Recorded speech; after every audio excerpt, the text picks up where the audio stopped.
O que aconteceu nas últimas horas deixou o clima entre Brasília e Washington completamente instável. E ninguém viu isso chegando. Estamos a poucos dias de um prazo decisivo. E os bastidores indicam que algo crucial está travando as negociações. Empresas americanas pressionam, mas o Planalto continua inerte. Como podemos aceitar tamanha negligência? Empresários que devem negociar. A economia brasileira está à beira de um colapso e a Casa Branca mantém a decisão nas mãos de Trump. O tempo está se esgotando. Vamos acompanhar tudo agora e, ao final dessa notícia, você vai entender como este caso pode redefinir nossa posição mundial. Pois é, e não é uma negociação para comprar um carro usado, né? Que você toma a decisão ali na hora. É um assunto muito complexo e me admira que essa viagem aconteça somente no finzinho do mês, né? Isso que me espanta. Deveria ter acontecido há 10, 12, 15 dias. Deixa eu só trazer aquela informação adicional sobre a manifestação do governo brasileiro e a ausência de manifestações do governo norte-americano, porque há 9 dias do final daquele prazo, que foi estipulado pelo governo dos Estados Unidos de aplicar uma sobretaxa de 50% sobre os produtos importados do Brasil, os canais de negociação formais entre o governo do Brasil e dos Estados Unidos seguem fechados. Os americanos sinalizaram ao governo brasileiro que as tratativas só devem caminhar a partir de uma autorização do presidente Donald Trump para a abertura de um canal oficial de diálogo.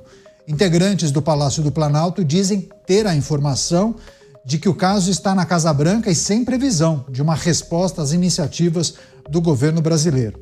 Como esse diálogo é intermediado e também interditado nesses canais formais, integrantes do governo começam a duvidar de um desfecho a tempo hábil de reverter a aplicação da sobretaxa em 1º de agosto. Vários representantes de setores de empresas importantes dos Estados Unidos têm buscado, inclusive, interlocutores no Brasil para tentar evitar essas tarifas. O Acácio mencionou isso há pouco, né?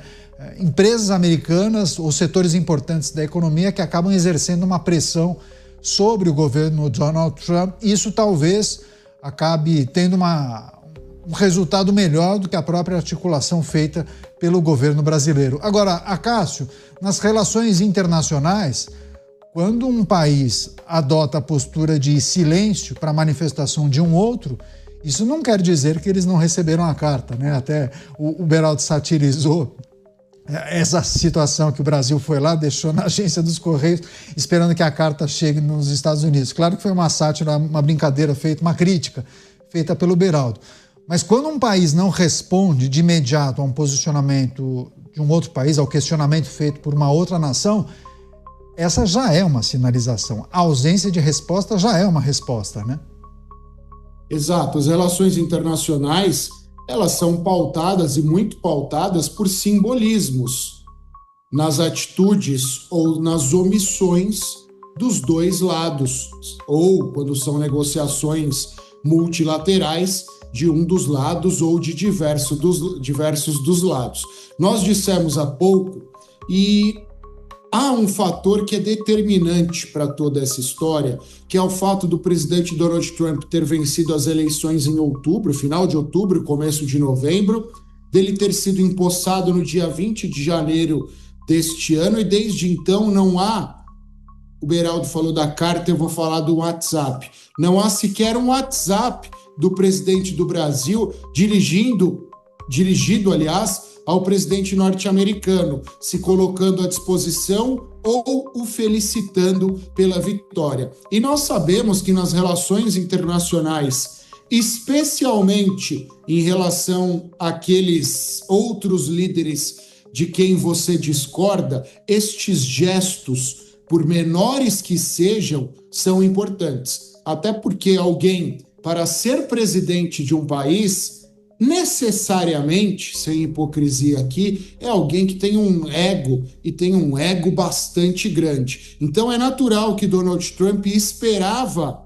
um gesto, por menor que seja, do presidente do Brasil, do presidente Lula. E esse gesto nunca aconteceu. E no entendimento de Trump e de qualquer líder internacional, a ausência deste gesto por parte de outro líder este de uma nação importante, é tido como um sinal de desprezo, e isso pode sim intensificar eventuais rivalidades. Na cabeça de Donald Trump, passa o seguinte: ele não fez nenhum gesto em relação a mim, mas fez gestos para o líder da China, fez gestos para o líder da Rússia, fez gestos para o líder da Espanha, fez gestos para nações menores. E em relação a mim, não há gesto algum. Então, já que não aconteceu um gesto, por menor que ele aconteça, eu o farei vir aqui, vou submetê-lo ao constrangimento de vir aqui, entre aspas, pedir para que eu o atenda e não imponha essas tarifas. Porque as relações internacionais, até uma piada que diz, o direito internacional, o principal princípio do direito internacional é quem pode mais, chora menos. E é isso que Donald Trump está fazendo. Sou economicamente mais forte, em termos de geopolítica sou mais forte, agora você, líder do Brasil que me desprezou, venha até aqui para que eu mostre a minha força e, a partir disso, abra mão da imposição dessas tarifas. A questão é que Donald Trump foi eleito a pretexto de reavivar a economia norte-americana. E este tarifaço, além de impor inúmeras restrições e prejuízos ao Brasil, também impõe prejuízos internos aos norte-americanos. E para nossa sorte, penso eu, disse anteriormente e reitero, esse prejuízo também aos norte-americanos pode ser o fator essencial para que o tarifaço não aconteça, ou para que ele seja prorrogado, ou para que ele seja imposto com índices menores. A ver as cenas dos próximos capítulos, mas fato é que hoje a solução está distante dos nossos olhos. Mas um importante exercício esse. E pegando o gancho dessa análise do Acácio Dávila, para você, faltaram gestos e sinalizações do governo brasileiro nesses últimos dias? Ou você acha que os gestos esperados pelo governo de Donald Trump vão além das questões tarifárias? Porque se vão além das questões tarifárias, é preciso lembrar da aprovação da lei da reciprocidade, medidas cautelares contra Jair Bolsonaro e o bloqueio de bens de Eduardo Bolsonaro. Esses 3 itens que eu acabei de mencionar podem ser interpretados do outro lado, lá nos Estados Unidos, como as tais sinalizações, por isso o silêncio? Candidato, é interessante, né? No mundo populista, até agora, Donald Trump teve como contrapartida governadores, presidentes, primeiros ministros racionais. Então, realmente, quando Donald Trump apresenta aquele cardápio Big Mac com tarifa para tudo que é país, cada um começou a se mexer para resolver, porque ninguém quer submeter o seu país a isso. Então, era o arroubo populista de um lado e do outro lado governantes racionais, falando assim, puxa vida, a gente não pode deixar que isso aconteça. Então, e aí começou essa dança de negociações, gestos, visitas, algumas humilhantes, né?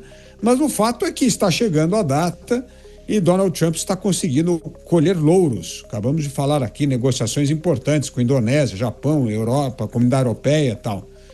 Só que com o presidente Lula é outra história. Ele encontrou outro populista que está ignorando as tarifas e está explorando politicamente o que Donald Trump deu de presente para ele, que é criar esta oposição a Bolsonaro, que é dizer que é os bolsonaristas que estão criando a tarifa para o Brasil e incentivando Donald Trump a castigar a população. Então, ele não esperava que simplesmente o governo brasileiro ia rechaçar discutir tarifas. Olha, hoje é dia 23, até agora nada, não teve uma conversa oficial. E aí o que houve até agora? Exploração política do fato.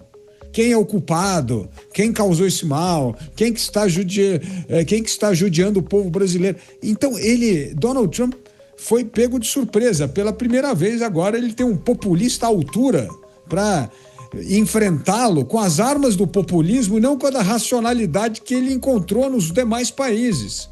Então, este é o problema que está acontecendo.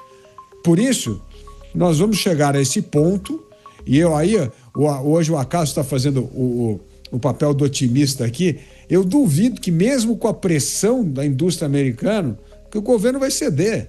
Porque se ele ceder, ele não vai ceder para um populista da América Latina que ainda por cima é inimigo do seu amigo Jair Bolsonaro. Ele não vai fazer isso a custo zero, só porque tem lá a turma pressionando. Ele vai chegar para a turma e falar, vocês aguentam o tranco por um pouco, porque eu tenho que mostrar que dia 1º de agosto vai cair sim a guilhotina dos 50% de cima do governo brasileiro, porque esses caras nem sequer vieram me procurar para negociar, mandaram uma cartinha ridícula, achando que isso vai me fazer demover da medida. Não vai de jeito nenhum, como você falou, Cássio, não tem nenhum gesto diplomático aí que dê, inclusive, margem para o presidente dos Estados Unidos recuar nesse momento. Então, virou um embate desse populismo de esquerda aqui contra o populismo tarifário do Trump. Então, é um jogo que até agora o presidente dos Estados Unidos não teve que jogar. Então, isso muda completamente o desfecho disso. O desfecho disso, infelizmente, 1º de agosto está chegando e a chance dessas tarifas serem impostas ao Brasil é gigantesco. Só um milagre pode evitar isso.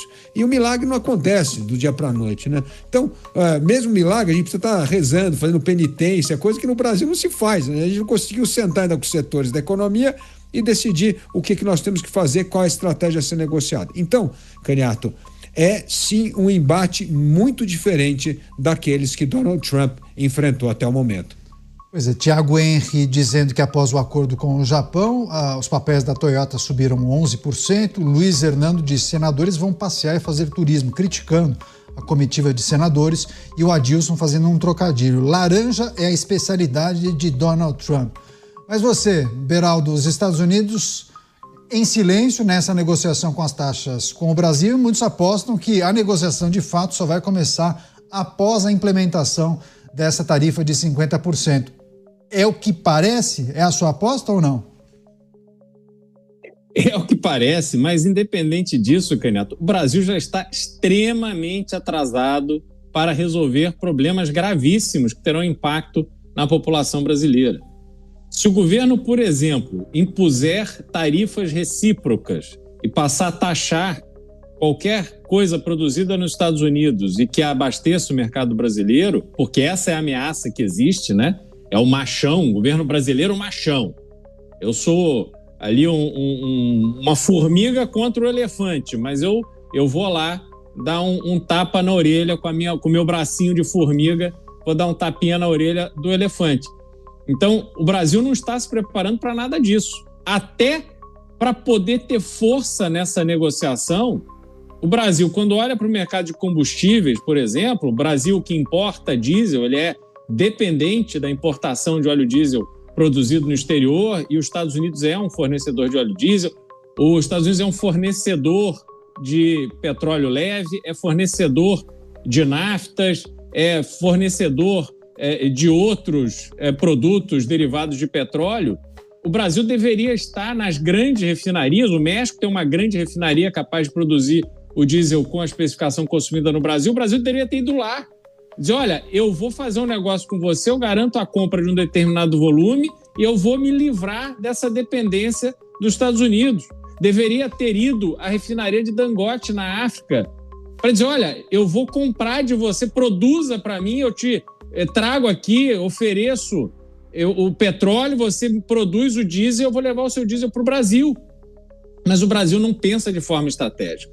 Não há essa preocupação com o futuro, com as coisas práticas do dia a dia. Os produtores que não terão condição de exportar carne, suco de laranja, tantas outras coisas para os Estados Unidos, eles não têm o que fazer com esse produto. Eles vão ter que vender no mercado brasileiro a um valor menor, produto depreciado, porque vai haver uma super oferta de determinados produtos no mercado local. O governo brasileiro vai aplaudir, dizendo, olha, a inflação está baixando, agora a população vai poder comer carne boa, com preço justo. Só que é um voo de galinha, porque isso não vai durar, a estrutura produtiva não aguenta produzir para vender seu produto a preços menores no mercado interno. ela precisa exportar, até porque ela precisa de dólar para pagar os seus compromissos internacionais, investimentos que foram feitos, equipamentos que foram comprados, dívidas que estão em dólar, que precisam ser honradas. Mas o governo brasileiro dá de ombro para essa complexidade econômica. Nós estamos vendo o Brasil agir conforme aquela cena em que o presidente do IBGE vai num evento, que se não me engano era um evento internacional, com um mapa que foi feito sob medida para os apoiadores do governo, que era o mapa de cabeça para baixo, para o Brasil parecer que estava no hemisfério norte e o Brasil no centro do mundo. Quer dizer, ao invés de aumentar a relevância do Brasil através de um trabalho aguerrido, desenvolvimento econômico, posições sérias na geopolítica, não. Refaz o mapa. Ora, se a gente refizer o mapa, pronto. O Brasil é o centro do mundo. O Brasil é que manda. Só que ninguém dá a menor bola para o Brasil. Então, nós estamos vendo o comportamento do governo brasileiro refletido, simbolizado nesse mapa completamente ilógico, irracional, boboca, para não usar uma palavra mais chula aqui no programa com audiência tão qualificada, em que eles acham que vão resolver o problema jogando o Brasil para o hemisfério norte, colocando o mapa de cabeça para baixo. Então, é muita mediocridade reunida, Caniato. Não tem como a gente se livrar dessa incompetência, dessa mediocridade com tanta gente ruim junto. E agora eu quero saber de você. Diante dessa reviravolta, de que lado você está nessa disputa entre Brasil e Estados Unidos? Deixe sua opinião nos comentários. Não esqueça de deixar o like, se inscrever no canal e ativar as notificações, porque nas próximas horas tudo pode mudar de vez e você precisa estar por dentro.